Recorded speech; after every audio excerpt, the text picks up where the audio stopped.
Yeah, it really surprised me that I felt bad about leaving, and it surprised me.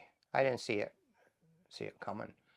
You know, I wanted to come home so bad, and then when the day came, and God, I felt like I belonged there. Yeah. You know, and I didn't know why. You know, I was like, geez, you're going home. You know, Did you feel like you left a piece of yourself there? uh, I don't know if I'd characterize it that. I think there's a song or a movie, or I was writing a song, or there was a song. I heard it once. It was called "Still in Saigon," Yeah. and I was only in Saigon one or two processing going through someplace, but the concept, Yeah. still in Vietnam. Yeah. You know, I don't. You really don't think it's going to have the effect on you. You know that it does. Probably any combat vet would tell you that. You know, Yeah. you never, you're always there in a little bit. You know, Yeah. but When they come back to civilian life, they miss that camaraderie or whatever. yeah, you do. And I'm going to say something. Yeah. This is going to be horrible. In combat, what surprised me was risky behavior. Yeah. You miss that Adrenaline. adrenaline pump. Right.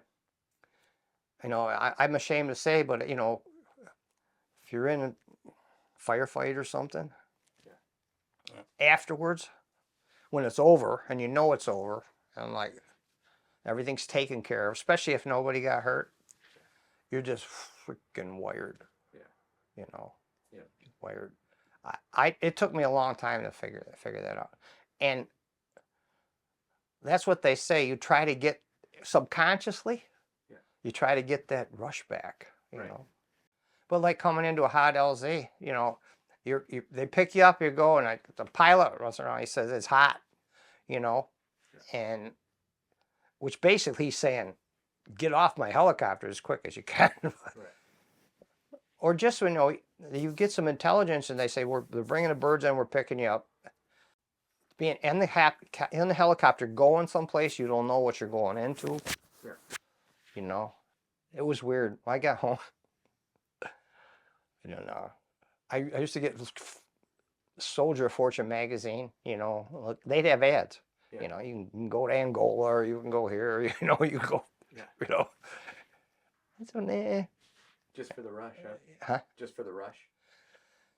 Yeah, but I didn't know. But I thought, well, that's what I'm good at. Right. You know, I couldn't do anything else. You know, I'm 20 years old. My skills level is what? Yeah. I can lead guys in battle. You know. Yeah. And this is horrible. No, it's not. Do you think you've always, like, when did you realize you had that, like, warrior mentality? Was it in high school, or was it when you got there? Did you find out in the field? Like, oh, I'm good at this. No, I don't think. No. No. No. It's like leaving.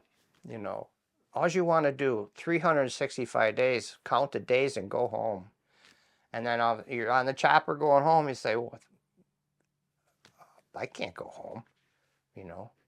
And you make excuses. Well, these guys need me. You know, they're not ready. I know what I'm doing. I can keep these guys safe. I know how to set up an ambush. I know how to keep them. You know, Yeah. I know how to teach somebody a walk point. And I think there was just and then you stop the responsibility. Just stop that intensity. Yeah. And you think, man, this is all I wanted. And it is a great feeling. Stop. But it just feels like I hated, I had to like do 6 months at Fort Dix and just job, you know, just spending time. And I wanted to go back. Yeah. I wanted to go back. And I knew it was the worst thing. And why? Yeah. I wanted to go back. Yeah. You know, was it like a sense of purpose? I don't know. You know, I wanted to go to Ukraine. Yeah. How stupid is that? Yeah. Thank God they turned me down, you know. Could you talk about that? Huh? Could you talk about that? Well, you know, the Ukraine Yeah. thing started, and With Russia. huh? With Russia recently. Yeah, Yeah. they invaded. Russia invaded them. Yeah. So, I was going to go right to Poland. I priced tickets, Yeah. and join something, Yeah. you know. But my passport had run out. Yeah. So, I applied. I called my congressman. I applied for another passport, but it was going to take like 4 or 5 weeks. Yeah. So I got in touch with my congressman, and long story short, they were going to help me. But then I found out Ukraine had a foreign legion of just fighters from all over the world that weren't Ukraine. They had their own army, a little foreign army. Yeah. So I filled out the paperwork, and I sent it to the consulate. I did that by email, and I applied for it. I got a copy of the paperwork. I told them what I could do, and because I knew the weapons, they're all Russian weapons, AKs, and I know the tactics. Yeah. I told them I could train. Yeah. I can train people. I could start stand a post. I can, you know, you're too old. You know, Yeah. 60 years was it. You know. But you legitimately tried. Huh? You legitimately tried. Oh, I wanted to go. Yeah. And then they actually I got a passport in like 2 or 3 weeks. Wow. The guy out of Geneseo, Jacobs, my congressman, and but now in retrospect, yeah. I'm so glad, because I thought that thing going to last a week. Yeah. It's still going on, and you have to sign up for the duration. Right. So somebody's always looked out on me. I am the luckiest person Yeah. in the world, Yeah. bar none. Yeah. You know, Vietnam has so many close calls. I was like, a funny story. There was 3 squad leaders at one time, Sonny and Harbottle and me. 3rd platoon, there was 3 squads. We were the squad leaders. Yeah.